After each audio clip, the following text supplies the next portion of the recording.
Welcome back, welcome back, welcome back. Dynamite Shirt Printing, Kyle Metz. What a guy. He came on as a sponsor, and my primary use for him is drop shipping. So what that means is that I don't got to buy inventory. I don't got to buy a bunch of t-shirts. Kyle handles it all. So it's ordered online, and then he prints it and ships it, and he handles everything. And it works out for both parties. If you're looking for something else like general screen printing, he handles that. He does embroidery. He does direct to garment, DTG, which means you can do one-offs, and there's no minimum on that. Kyle's been able to help a lot of businesses that I've been funneling to him just to get going and to, start up. I mean, you don't want to order 100 t-shirts when you're just coming out the gate. And Kyle can handle small orders, large orders. He can handle everything you need. That's Dynamite Shirt Printing, and it's dynamiteshirtprinting.com. Go check it out. My favorite skate shop in the Valley, 5anddimeeaston.com. You can shop online or in store. Their address is 140 Northampton Street, Easton, PA. Their hours are Monday through Friday, 11 to 7, Saturday, 10 to 7, and Sundays, 11 to 5. They carry clothing, shoes, boards, accessories, and more. You can get complete decks down there. They got grip. They got some local clothing down there as well. I know a couple guys that came on the show that they're now selling stuff in store, and they're exclusive to Fucked. They are doing so much for the independent skate community. They're doing so much for the DIY. They're doing a lot in the area with skateboarding, and I couldn't be prouder to have them as a sponsor. Their story is incredible, from starting it when they were 18 and then coming back later in life to opening up what the store is that they wanted. And the two guys down there are just incredible. I can't say enough good things about them. I love that they're a sponsor, and they really help out in the community. And if you skate or want to support them, please go check them out locally. It is 140 Northampton Street, Easton, PA. Online, it is 5anddimeeaston.com. Please go check them out. All Valley Rooter, Jared LaBarba, friend of the show, childhood friend, Never Again Studios official plumber. 24-hour emergency services.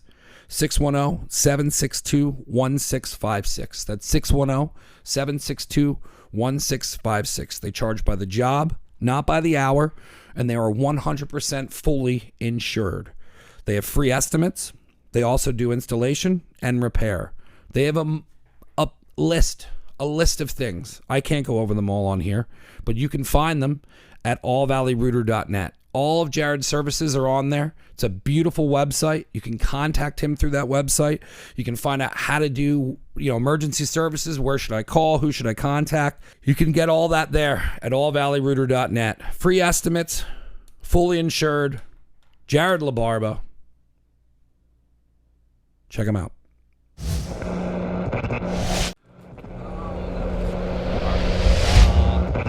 Never Again Radio episode. I have no clue what we're on. Welcome to Never Again Radio, guys. There's three of you. The easiest way to do this is we'll just go around the room and kind of introduce yourself. But this is Roasted Bethlehem podcast, and you guys, I'll give you a minute to introduce yourself. Yeah, thanks for having us today. Of course. I'm Derek Wallen, co-owner of Roasted. We've been open since 2017. Cool. And then we'll go right to you. Yeah, my name's Chris McDermott. I'm chef at Roasted, and I've been there for, I don't know, maybe like 4 years, something like that. Cool. Hi, I'm Shelly Adams, and I am co-owner of Roasted with Derek. There's a lot to get into. I want to definitely get into my experience there in food and kind of how you guys grew to what you are today. So where did this start for you guys? This kind of like where everybody's relationship came for you guys to kind of come together to open what is now Roasted. Yeah, definitely. So we came to this. Shelly was working at the previous establishment before, and I was friends with her partner at the time. Went through a lot of different transitions. After 3 years, we were able to open our own thing that was very similar.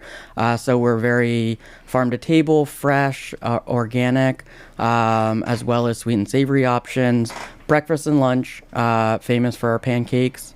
And, back in like 2011, I started to cook. I started to really enjoy food a lot. and had a passion for that, and really wanted to have a restaurant one day. You know, Shelly will get into it. You know, she was serving at the previous establishment, and that kind of opened our gateway into what is now Roasted.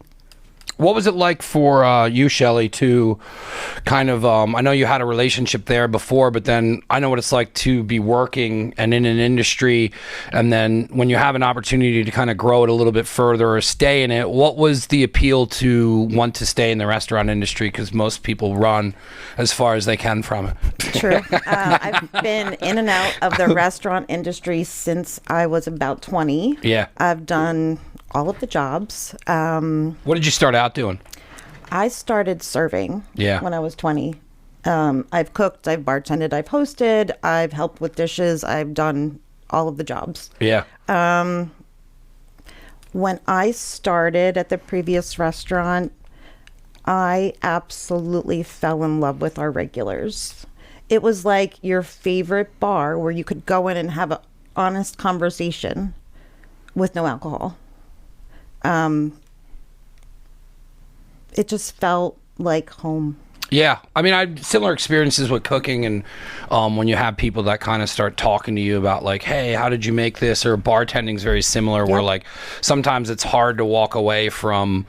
You end up turning into everybody's mother and therapist when you're bartending. Absolutely. So building those relationships, I feel like that's what makes a place kind of its own. And I want to get into the cooking after this, but what was your role in kind of keeping the regulars and everything kind of moving into the new idea of what you guys wanted to do? Always had worked with amazing people there, and we have an open kitchen, and seating around the kitchen, so even a lot of our more regular customers would always sit around the kitchen, so they were able to chat with all the cooks when they weren't busy, and we all just kind of built this bond. Yeah. A lot of the old employees at the previous business respected me because they knew I was a hard worker, I was on their side, and they ended up following me to open Roasted. Yeah.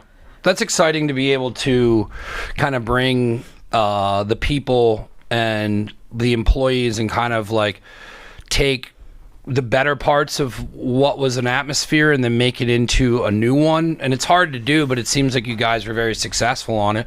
And I feel like a part of that is having yourself and, or were you the head chef? Or I'm sorry, there's three of us talking. Are you the head chef for before it was taken over? Me, I was just like front of the house manager. Okay. And then what was your role, Chris, correct? Yeah. Well, when I was at the previous place, it was under a different ownership than even these folks took over from. So I was the one who wrote sort of like the first menu of Blue Sky, and a friend of mine had started it and asked me to come cook there. And I was there for probably between 2 and 3 years, and then left to do something entirely different. Yeah. And then it wasn't until I actually got in touch with, people that were involved with Roasted that I came back to there. So what was that like for you to come back to something? I mean, you obviously seem connected, where if you wrote out the menu and were a big part of what something was before, what was that like for you to kind of transition? Did you feel like, all right, this is like kind of a new thing and a new chapter, but we could take some things that people liked before, very similar to kind of bringing the vibe in, if I'm correct? Yeah. To me, it was interesting to see what stayed in one form or another. Like, we still have some dishes today that are similar to that very like OG menu with some changes and stuff like that. What was your guys' idea for that original menu? Where did that come from? Because I feel like that was ahead of its time. Well, I mean, you could say that maybe in a sense, but we were moving in there after the Green Cafe, which was focused on vegetarian and vegan food, and they also ran a co-op through there as well. So it was all about healthy, vegan stuff like that. So we wanted to keep that going, but maybe get more of the demographic in the door, because we have Lehigh, so not everybody is going to want vegan and vegetarian. Some of the dudes are going to want meat and cheese and bacon and all that kind of thing. So we tried to kind of like bridge the gap, catch both ends of that spectrum. It's a smart way to do it. Yeah, I mean, yeah, I hope so. Yeah, you can't. I've seen people who focus on one thing, and it's very hard to do in the Valley. I feel like we're like steps behind. Like when I lived in Richmond, like the hipsters and the vegan and stuff like that was like core to the area, where here it's like kind of on the outskirts and it's changing more. But I think you need to kind of stay in that middle of the road in order to hit everybody, because I don't think one thing's too popular to put that many asses in the seats, so to say. Well, in like a breakfast and lunch space, I think it's the most important to bridge those gaps, because that's more of it's not like fine dining where it's maybe an event in your life, or it's only every once in a while, where you could do a super focused thing. We see it out there in the world. So for breakfast and lunch space, it's important to be a little bit more democratic, in my point of view. So, no, I think you're correct. With kind of getting everybody's little bit here on kind of how you guys came together, what was the general plan for Roasted, and what was your kind of vision of seeing it turn into the restaurant and spot that it is today? Yeah, so we wanted a very similar vibe to what we had. Like you said, we love the idea, we love the people, so we wanted to expand upon that. We wanted to make it better. We wanted everyone to be happier and cohesive, and we've done that.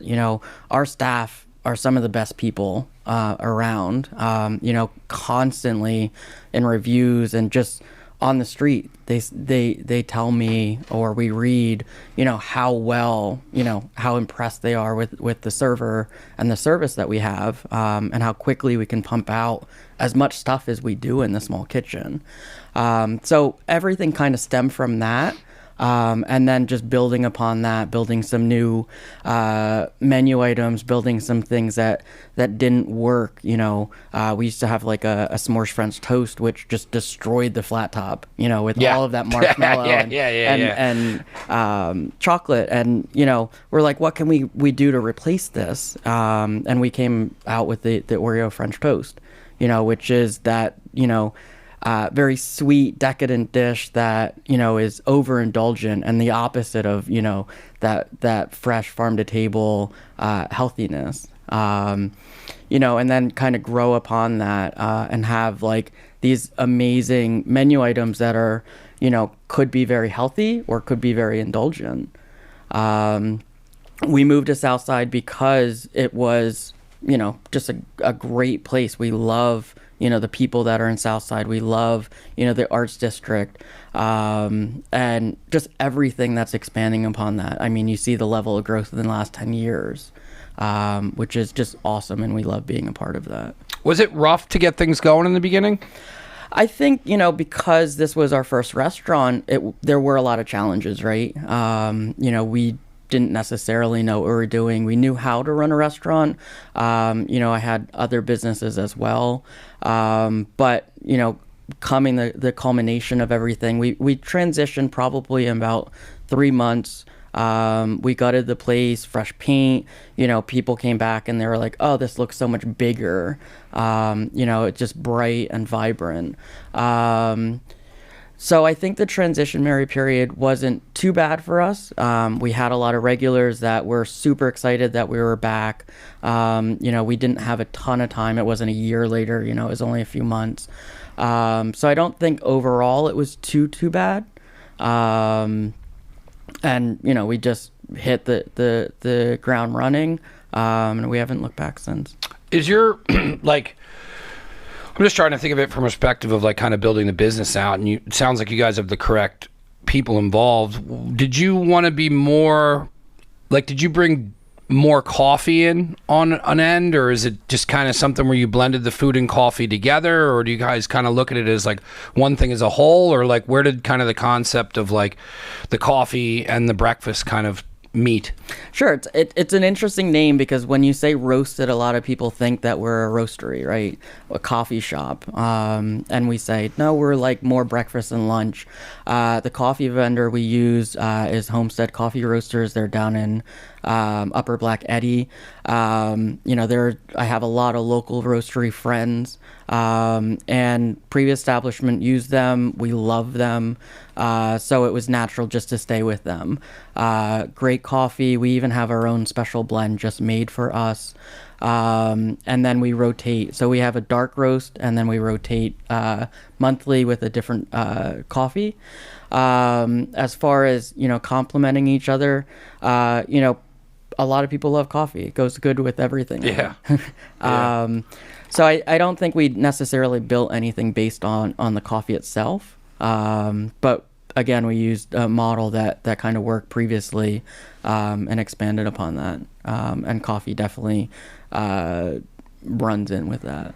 Chris, did you have grand ideas for changing the menu up, or like what was your kind of look into what you would want to do with the menu and what you think would have been the best kind of dishes you wanted to put out? Were you like creatively in a spot at that point? Because I mean, I asked you before the show, you've been cooking for 20 years. Yeah. That's a long time. Yeah. So I mean, was this an area where you felt like you could do something more like you wanted to do, or like what was it like for you to come in there? These guys have definitely offered me a lot of creative freedom, which That's huge. I'm like really, really thankful for. So it's kind of been just trying to focus on, when I first got in there, a lot of it was trying to get things to be more efficient, better cooking techniques, better practices, stuff like that, more like nuts and bolts kinds of things. And it hasn't been until, I feel like lately, in the past probably 2 years, we've really hit our stride as far as like, specials being something that I feel like is coming from a point of view that is personal to me and also good for the restaurant, selling well, kind of hitting all the points that you want to hit when you do something like that, and getting really good responses from it. I've been hammering the vegan and vegetarian stuff a lot just because it is a niche that we have. Not that we haven't done, more carnivorous specials and stuff like that, but in a space where we have like a lot of bar food going on in our block, you're not necessarily going to see me do a burger setting, all the time. You know what I mean? So that's why I try and focus on, I like that, our niche. Yeah. So it's not that we can't do it as well or maybe even better than some of our neighbors, or something like that. But, when you have, these Lehigh kids and a place that's known for a thing, they're generally going to go there, and that kind of stuff. So, and then, I mean, there's also, you guys are by the college, but I'm stuck in this town. So it's like all we have is pizza. Sure. So it's like sometimes when I like go to look for food and it's, coming from the area, and it's why I stopped in for food at your guys' places. You get tired of going to the same places, but when you have a place that's doing different stuff and you have somebody who's allowed to, that's so important to be able to create and do what you're doing, because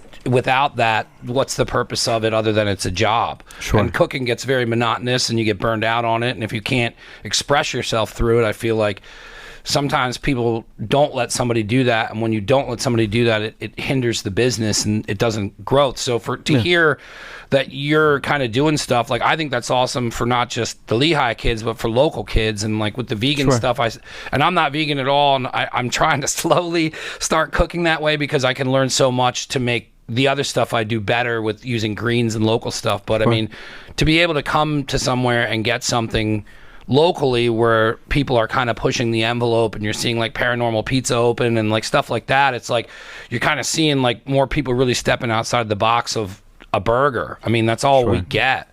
I feel like we're just like in a coal miner's town sometimes, and it's just the same stuff over and over. So I love when people push the boundaries of it, but it's even better when you have three people working together like this to kind of give you something unique. And when you walk through, and the experience you get, in my opinion, when you're there, is it all shines. Because it's like, I remember the woman next to me, I was there with Jay, and we were kind of sitting here, and there's a woman who was close, and I didn't know what her response was going to be to us sitting and like by her, but she just started talking to me, and I'm like, oh, this lady's a regular. And then it was like, oh, this is cool, and everybody's just being cool because the food's awesome, the service is awesome, the coffee's awesome, they're doing different stuff, and like when you have all that combined, I feel like that creates great atmosphere. And there's only a couple of spots like that, in my opinion, in the Valley that really hit that, because it's hard to hit all three. What was it like with your role as kind of like coming in and controlling that? Because the more I hear from your part in this, it's like the atmosphere and that thing that I experience with the people sitting around me comes a lot from you. Wow. I don't even know where to go with that. Like, I've always been the type of person at jobs who tries to build, like all the serving experience I had, bartending, I try to build the experience with people. I want to build a relationship with people. I want to be able to say hi on the street. And I just feel like, I don't know, these random people ended up, coming in, applying for jobs, serving, and we just bonded and built all these really strong relationships and relied on each other, to get through crazy days. But, also, hey, can you help me move? Well, sure. Why not? Yeah. Like we just, I just feel like the customers walking through the door, especially the ones that come in every week, sometimes every day, we have a few, they see that and they feel it, and it's a good thing. We bond. It's got good bones to it, like, because you have the open kitchen and then there's bar stools, correct? Mm-hmm. That are like right there. So it's like you kind of get that luncheonette vibe. But then when you go to the tables, that's kind of like you feel like you're at a coffee shop. So it feels like there's a couple of different things. What was the original plan for the ambiance of that? Is like, did you want different feels for it, or did it just kind of turn into the way it is? I mean, we just love the open kitchen concept. We say we have a bar and people are like, oh, you serve alcohol. We're like, no, it's just a bar. You can see in the kitchen. You can talk to the cooks. Luckily, like all of our, like everyone in our staff, like they're very personable. They're very friendly, very outgoing, so even though you might have like 20 tickets, you're still kind of talking to customers and stuff like that. So we just love that vibe, that open kitchen. It's also entertainment too, kind of like being at Pachi or something like that, where you're just watching everyone, everyone's mesmerized. Because again, we do so many tickets, out of that small kitchen, and have become so efficient at cooking. Was the space ever an issue for you guys? Like in the beginning, were you like, oh my God? Absolutely. I mean, I'm sure for the kitchen, 100%. We're in a 1,400 square foot building. We have 2 bathrooms. We needed a section for like servers. We have like a little 10 by 10 area to prep our food and wash our dishes. Absolutely space is an issue. We've definitely overcome a little bit of that with creativity on how we're staging everything. And it's funny because when we shut down for pandemic, we're like, we have all this room. Yeah. Like how we have so much room. We have this whole counter to put, takeout orders and stuff like that. We literally went from 1% takeout to 100% takeout. So, I mean, yes, space has always been an issue. We've tried to cram as many seats in there as we can, with still making it comfortable. Do you get to use the sidewalk in the summer? So we actually were one of the second parklets to be built by Lehigh University and the parklet program. Joe's was the first, and that utilizes parking spots. So there's not really enough egress on the sidewalk to have outside tables and have the right of way. So we had 2 parking spots and about 28 seats outside for that first test parklet program. And then once pandemic happened, parklets became like a huge thing in the Lehigh Valley. And we were able to take up 4 parking spots and have 8 tables outside, which with seating almost doubled our seats. Yeah. What was it like for you guys to go from 1% takeout to 100% takeout? Did you guys stay open the entire time? Was there thoughts of, hey, what are we going to, I mean, obviously, what are we going to do? But I mean, did you ever think of, hey, we're just not going to be able to keep the business open? Or did you guys super proactive and go right into takeout? Because that's got to be a different model from cooking, from everything. You got to almost change some of the stuff you're doing. What was that like? Yeah, I mean, it was definitely different. You know, we had to pivot many times. Of course, all those thoughts come through your head, like, hey, I have a restaurant that is focused primarily on people coming in and no one's coming in. You know, hey, let's go to DoorDash, let's go to Uber Eats, let's go to Grubhub and do these things. But, you know, a lot of people don't realize, and I tried to educate people during this, they take 20 to 30%. Yeah, I heard nothing good from anyone using those apps. And they really don't, you know, a lot of people are like, oh, I'm paying $6, you know, as a convenience fee. You know, so the restaurant's good, but you're paying that, and the restaurant is paying them a huge fee, you know, to do that. I mean, we were probably $18,000 a month that we were spending on fees. Yeah. So that definitely hurt. You know, being, you know, business owners, we're like, okay, we have a lot of staff and we love our staff, right? But how are we going to pay them? How does this all work? You know, we ended up furloughing almost everybody except one server. We were cooking by ourselves. Even there was a short time where Chris, you know, I think maybe about a month, was not there. You know, so it definitely changed a lot. But did you have to adjust the menu? I want to say we did adjust a little bit, but not really. Not much. You know, we took some items off that didn't sell quite as well. But that might even been months after the start of that. I remember there were days where I just went in and did everything, prep, you know, washing dishes, cooking, and giving stuff for takeout. You know, so it was a very, very interesting time. We did get government help, which helped a lot, you know, with the subsidization of having slower months.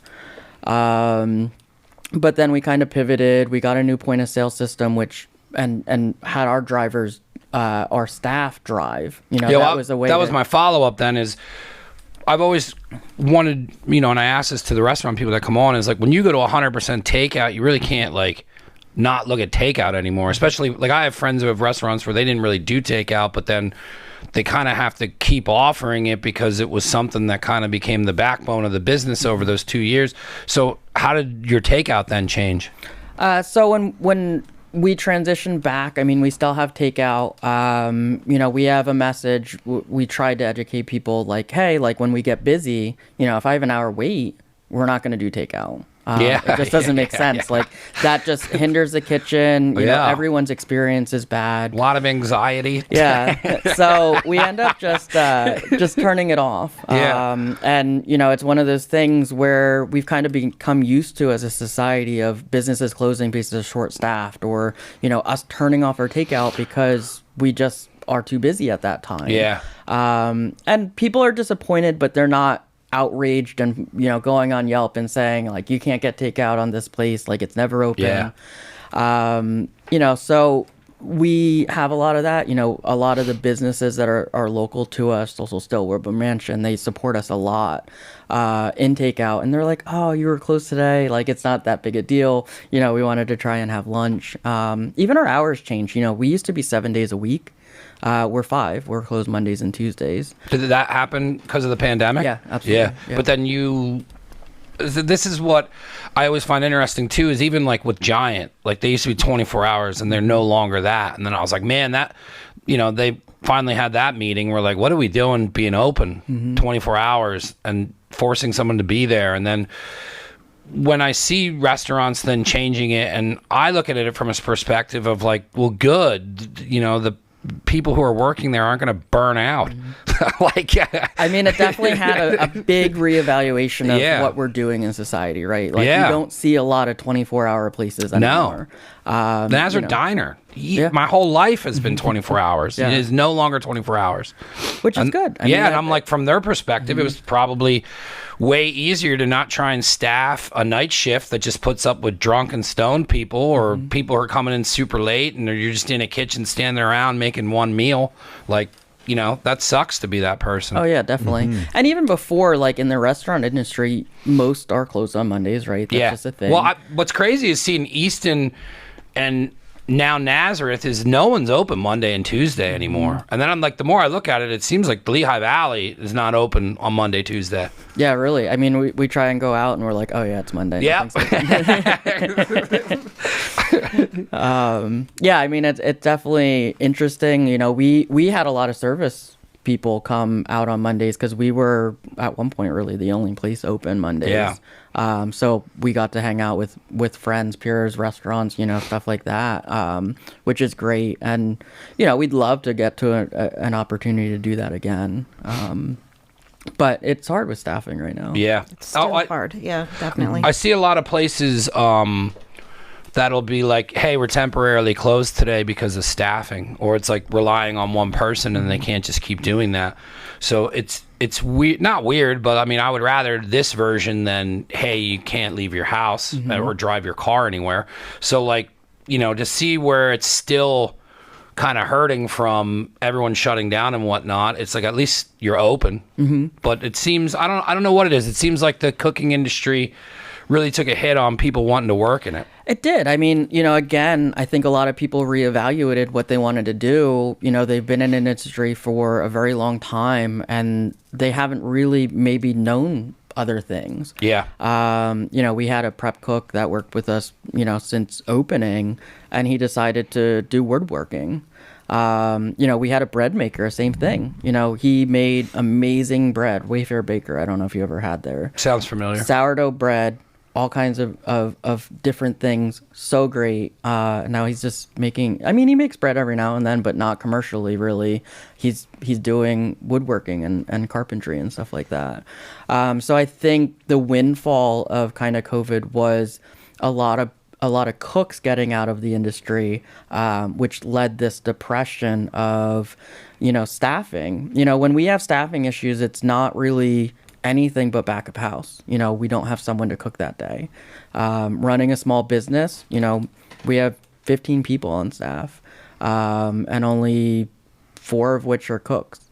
So if someone's sick, you have to give them time off, and that leaves us with the tough decisions of, do we close early? Do we do something to alleviate ourselves, or do we just close? And unfortunately we have had to do that, a handful of times. I think it'll come back around. I just think took too much of a blow, and there was people getting paid, and you don't have to work anymore, and then they go in a different direction in life. And also, like, I looked at it where I was like, man, I remember as a kid, like, trying to get a job at factories, and like that was like, I didn't go to college, so before I was cooking, my dad was like, get a factory job, find something that, you can learn a trade or whatever.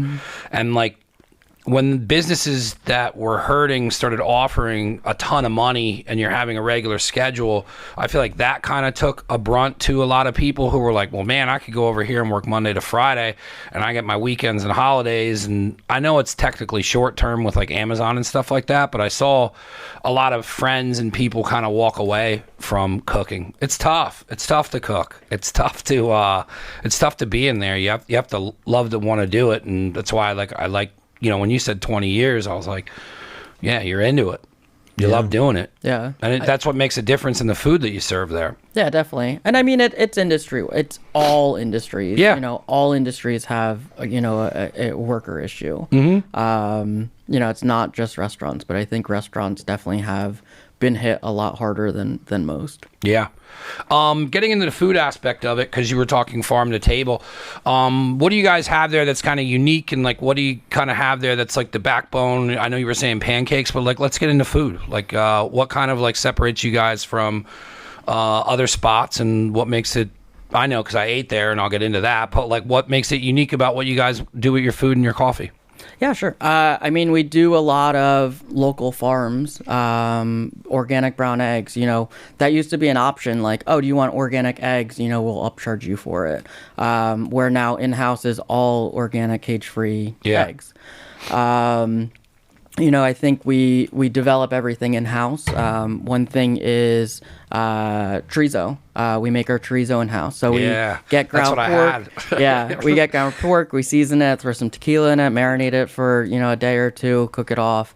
So we've taken like things that we originally had and improved upon them to make them local, made in-house, and delicious. A lot of people, our chorizo before was cased, a little bit salty. We're like, this works in some dishes, it doesn't work in other dishes. Let's try and revamp that.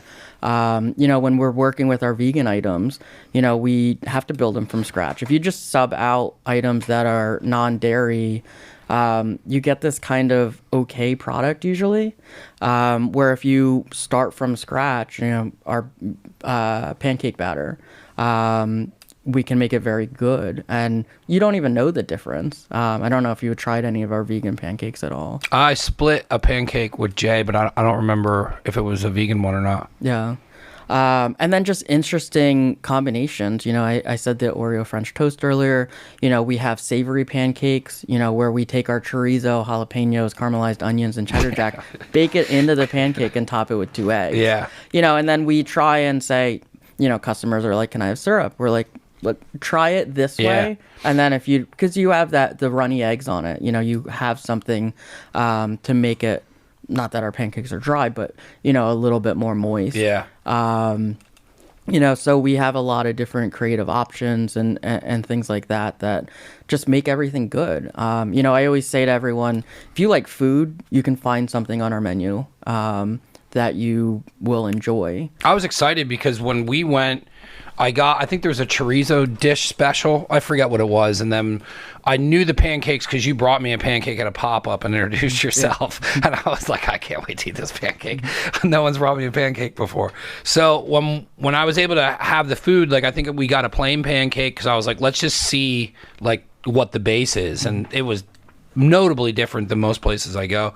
And then the chorizo, now that you're saying you guys are doing that in-house. What was the decision and what was kind of the turning point where you guys wanted to start making things in-house? Because that's prep and it's a lot more and you got to train people to do it. Like where did that was that right from the beginning you guys wanted to do that, or was this something slowly where you were like, hey, we can make this way better?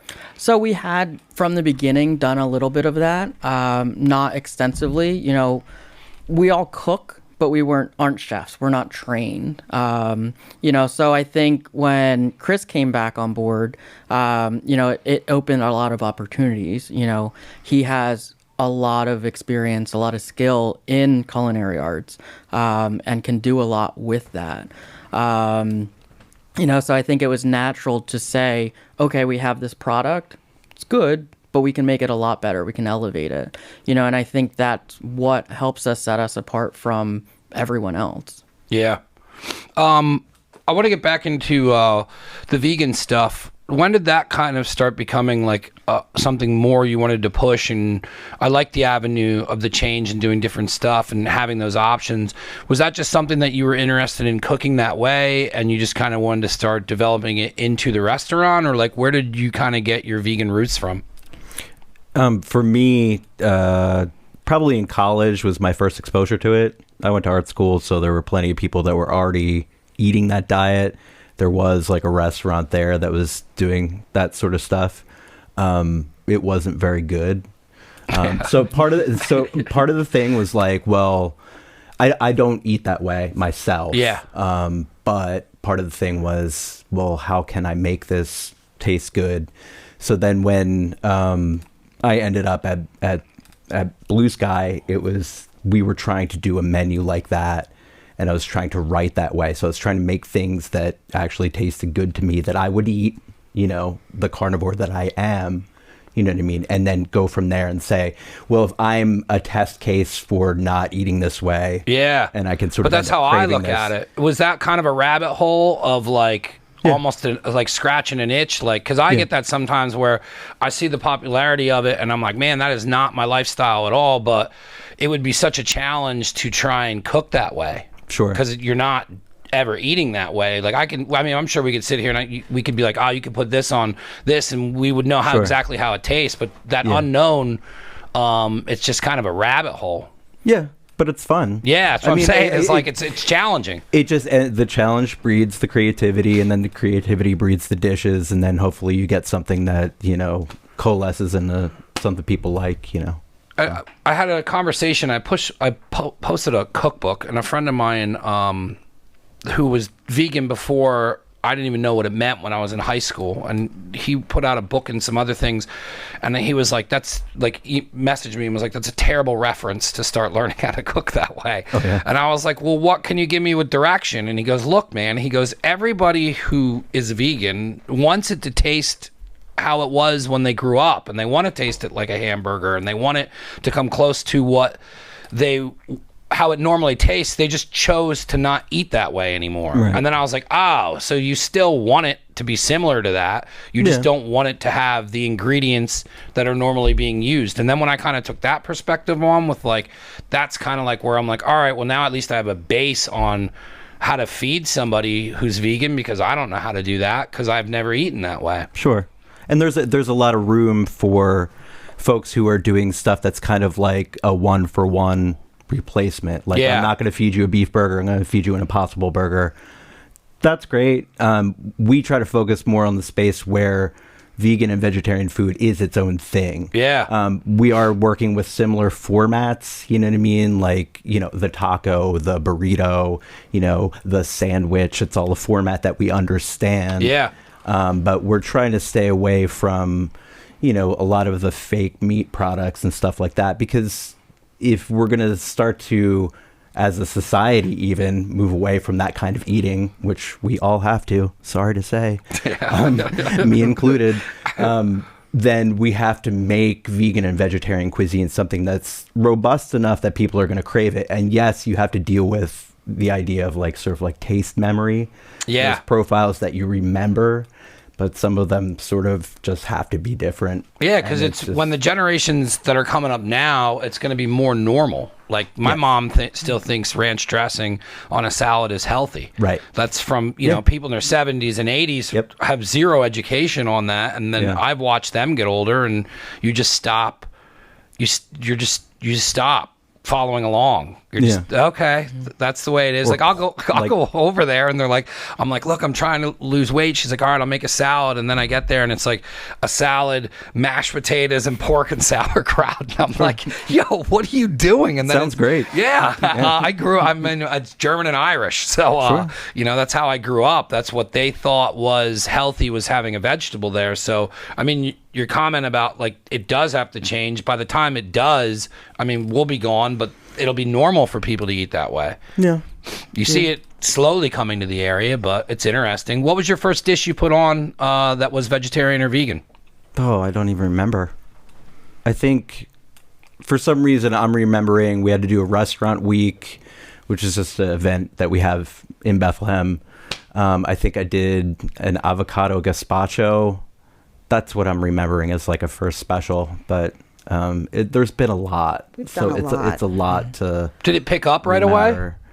I don't know whether it picked up right away. Like when I first started there, I was just sort of working on the line, and some things started to shift with the staff. Yeah. And then I got offered, to sort of like run the kitchen, etc.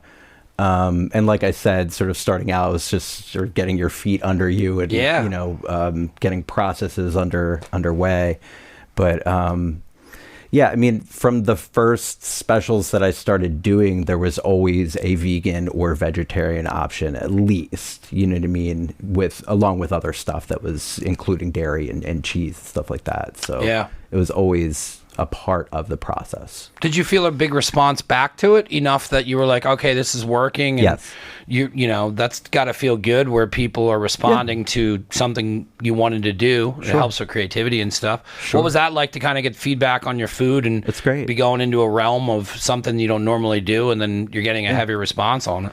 No, I love it. It's people have been very nice. I appreciate, any of the compliments or, constructive criticism as well. They haven't all been winners, so I've known about that too, Yeah. and also having, the open kitchen, you can tell. Yep. And, I this is the second restaurant I've been a part of that have done open kitchen. So I'm used to that whole exchange, if you will, but yeah, of course it feels good when people like the food, That's cool. especially the kids, because the kids have no pretense. We as adults can be like, yeah, it's great. And you know what I mean? But the kids, if they get that pancake and it's what they've been waiting for all morning, it. And yeah. You guys get a lot of the college kids coming in? Oh yeah. Oh yeah. Yeah. Yeah, definitely. Yeah. And I am a big pusher of all of our vegan and vegetarian. I grew up in a town like you, Pennsylvania Dutch, Yeah. all the meat, all the potatoes. And as a child, I was not fond of eating meat. I just didn't like it. It always kind of grossed me out. So as I got older and moved out of my small town and realized, I don't have to eat meat. So I have been a vegetarian for over 30 years, and then realized like 17, 18 years ago, I had a problem with dairy, so gave up dairy, and now have been vegan for the past 5 years. Yeah. So I'm huge on like kind of pushing that and asking like, what, can we make this vegan? And then, he's always testing things out in the kitchen, and I don't mind trying them. Well, it's got to be more comfortable for you as well, with your background being that way. And then it kind of seems like you guys have a good relationship where you kind of have an openness to try things and to kind of like not just have your run-of-the-mill coffee shop. And it seems like you guys are definitely doing something more unique and different. And it's kind of, from talking to all three of you, there's a part of all three of you that are making this the way it is. Oh, absolutely. I mean, I think we have built a really good relationship. We all do the best we can on that given day. I don't know. I think we back each other up. We complement each other. And I don't know. Yeah. Yeah, and I mean, I It think just works. Yeah. we love food, and it's one of those things like food. You have your comfort foods. You have your things that are basic, But how many times can I just eat scrambled eggs, bacon, and toast? Yeah. Some people can every day, and we have some of those regulars. But also, you need this change and this variety, and that's why we like doing these specials to test things and see how responsive people are. And that's why it's so great to, give Chris a level of here, make whatever you want. And then say, taste and be like, this is amazing. Like, Yeah. We need to have more of this on the menu, or, some variation of this, because that's what helps us keep ahead of the game. We don't want to stay stagnant. We could. I mean, we have an amazing menu that we could just keep, for the next decade and be fine. Similar to a diner. Yeah. But we love the outside of the box stuff. We all love food. And that just helps us drive us. Yeah.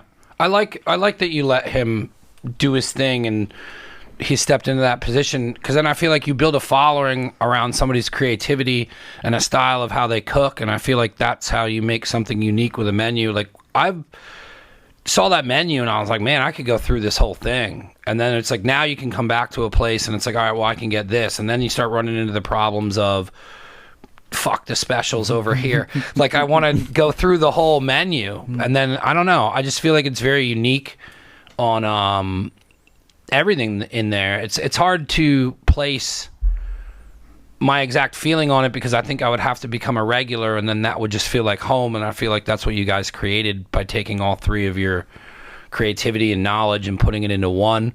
Where do you guys see this going? What do you want to do more of? Do you want to expand? Do you want to do what do you want to do for the future of it? Yeah, I mean, after well over 5 years now, we have our base, right? We have our base clients. We have like what we do, what we stand for. In the past couple of years, we've expanded on our catering options and stuff like that. And Do you guys do catering as well? we do, and it expands well beyond our menu.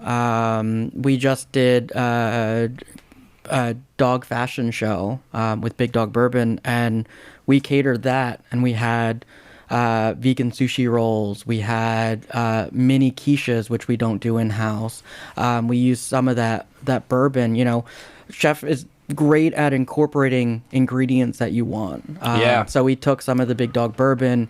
He caramelized onions with it, to get that flavor in. Throw some bacon and cheese in it and make a mini quiche. We do these awesome.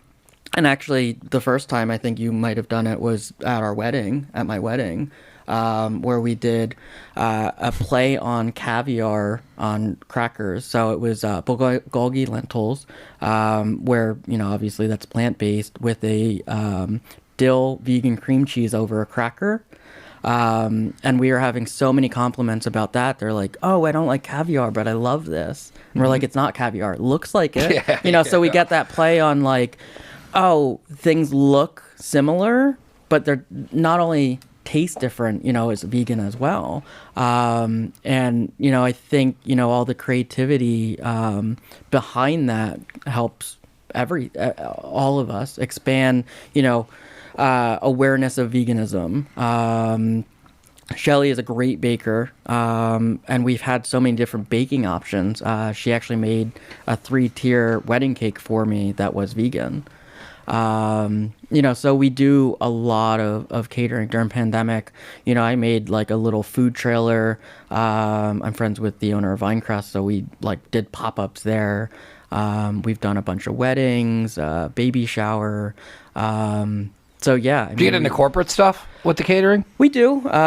So there are a lot of, like next week we have a order of like 60 burritos for, a corporate client. Do you like mixing up the cooking? Because it's a different kind of way of doing it? Oh, yeah. Yeah, because that gives you can breathe off of the regular menu and get into doing like larger scale stuff, and it's just a totally different way to cook. And Oh, yeah. that's fun. It is. How do you do that? Do you guys just kind of create a menu that you offer to them, or is there a catering menu, or do you sit down with them if they wanted specifics? I mean, a wedding, they're probably not picking off of a piece of paper. So we don't have a set catering menu, which is kind of, outside the box a little bit. It's a little bit harder for the client to understand that, but then, I'll have a conversation with them over the phone or meet with them and say, hey, we can do these things on our menu if you really want the breakfast lunch aspect, or what do you like? So one of the weddings we catered, she's like, I really love comfort food, I love breakfast, but my husband's very against that. So I'm like, what are the things that you like? Maybe we can incorporate the two, and we went with like a fried chicken and waffles. You got the waffles, you got that breakfast, but you're still like a sandwich. So with the ability of our kitchen, we can do a lot of different things. So I also like, ask you what you like, what foods you like, and how can I incorporate that for you? Yeah. Where else do you see it going outside of catering? Do you guys get into other stuff, and do you want to do more pop-ups, or is it too busy to kind of stretch it that thin and you don't have enough help? And like where's the happy spot? So I definitely push our limits with the things that I take. I can tell by both of their faces the minute I ask them. Yeah. You need someone to push, though. It's a combination of both, and I know what kind of limits I can push a little bit too. We're very integrated in Southside Arts District. I'm on one of the boards for them. We have all these events like Live Thrive in the Greenway, Spring on the South Side. So these are things that we like to be part of. You know, there's like 80 businesses in South Bethlehem, you know, and the job for Southside Arts District is to kind of get people to come out and visit your businesses, patronize your businesses. You know, what better thing for a restaurant to do than, you know, pop up at an event and showcase your food. Yeah. You know, but there are things that we decline too, because it's just doesn't work up, doesn't line up with our schedule, might be too big, you know, something like that. We would love to expand. I mean, you know, we're at this 1,400 square foot building. We have about 65 seats, you know, but on weekends we have an hour or more wait, which, you know, Lehigh kids are fine with waiting. You know, now we would just call you. We say, come back within 5 minutes of us calling you. But it would be nice to have a larger restaurant do different things, you know, maybe like a pancake flight. You know, we have all these seasonal pancakes. What if we did like 5-inch ones and you can taste 4 different things, you know, and have different tasting menus and things like that? What if we were able to incorporate, you know, booze into it and have, you know, these brunches on weekends? So there's a lot of different ways that we could expand. We have a couple different options, which hopefully in the next year or so we can take advantage of to do so. But ultimately, at the end of the day, I mean, we have our core staff, which is great, and helping us sustain where we are. But always looking out for new cooks to help that path. Yeah. Where do you kind of see yourself growing in the next couple of years, and what you want to do with the business? I am always saying we're outgrowing this space. Like, we don't have enough space. We just need more. We need more seats. We need more kitchen space. During the pandemic, I had to move back into the kitchen full time. I was only cooking on the weekends. But now I've been back there full time for a while.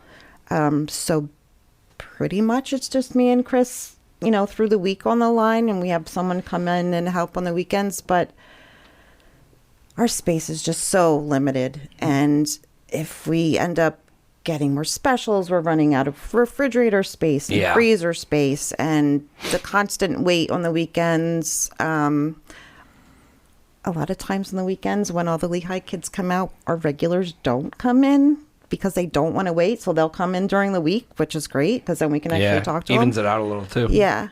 But there's a lot of things that I'm thinking of that I would like to expand, especially maybe looking into alcohol, looking into maybe growing some organic veggies, and using our own things that might be a little bit out of the box, out of a normal that we can get. We need more space. Yeah. Yeah. That's my biggest complaint. Yeah. Chris, where do you kind of see, and then I'll wrap up with this, where do you see the menu going and what you want to do?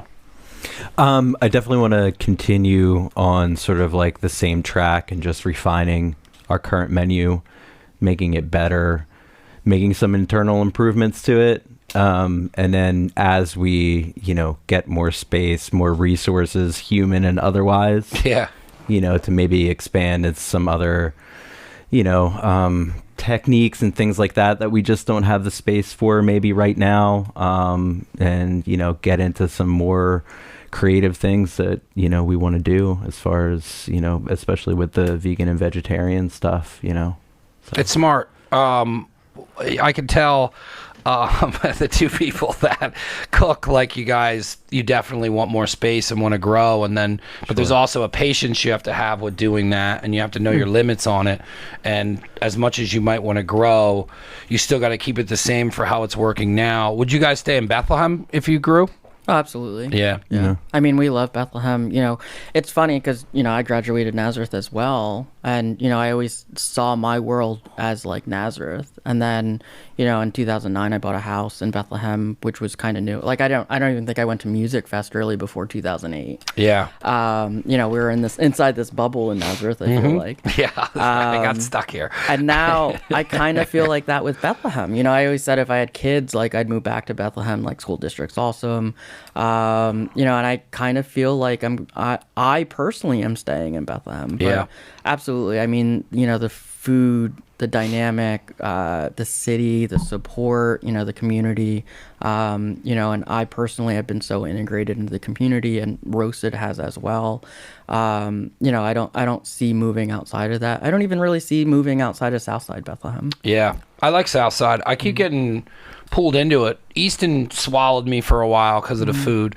And then I started going to Southside 313. And then that's kind of when I started coming back to Bethlehem. And then when I went over to your guys' spot, I was like, I'm like, there's stuff here. I'm like, I haven't been in, like, I need to go, like, I was there last night. And when I was there last night, I was like, I need to start like combing through this. Like, you forget about, because I went there in my 20s, you know what I mean? And then I was drinking more back this way, and then I wasn't really going out a lot. And then when I got into restaurants early on in Easton, when it was like Black and Blue and stuff like that, like the Two Rivers early on. So like, I never really messed with Bethlehem a lot. And then now that I start going back to Bethlehem, I'm like, man, I need to start going here more. Yeah, I mean, there's a lot there. There's so much. I mean, McGrady's is now FNA Grog House. I don't know if I I went bar hopping with my friend, and that was the last bar we went to. But I like that place because it feels like a bar. It's not bring your kids and play Jenga. Owner Jim Flynn like came from Porter's Pub. Yeah. You know, came over, huge extensive knowledge of like beer and like spirits and stuff like that. You know,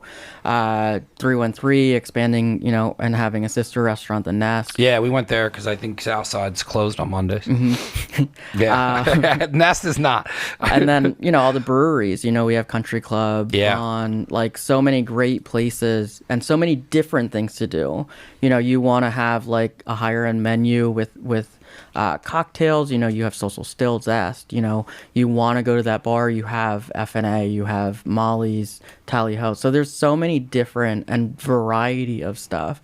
You know, you say like Nazareth only has pizza. Like, we have literally almost everything. And we're going to get another steakhouse now. Yeah, I saw that. In the Molinari spot.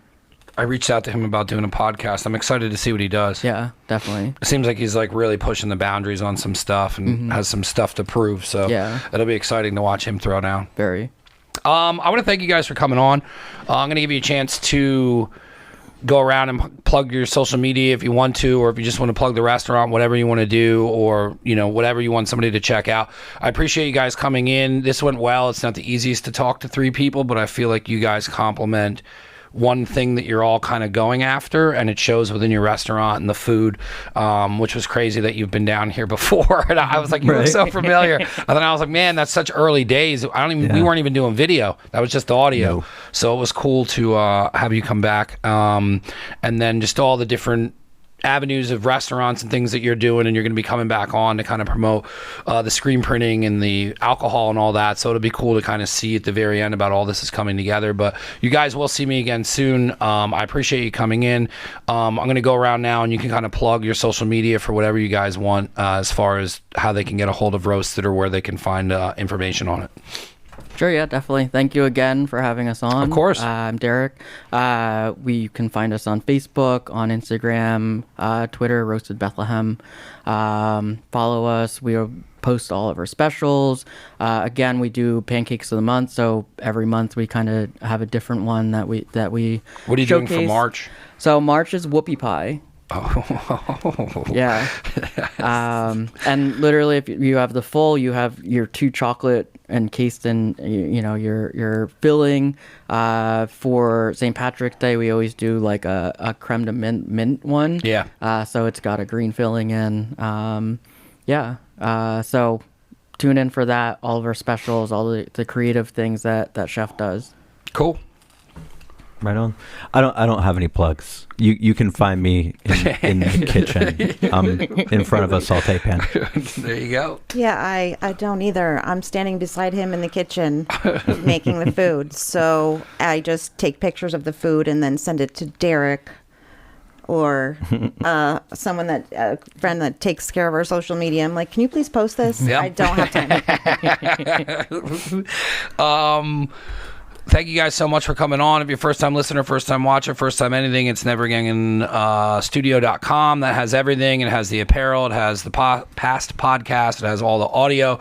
You can find the audio on Spotify and iTunes. Subscribe to the YouTube. There's other content that goes up there besides the podcast. So if you want to check that out, check that out. Check out Roasted and everything they're doing. And thank you guys again.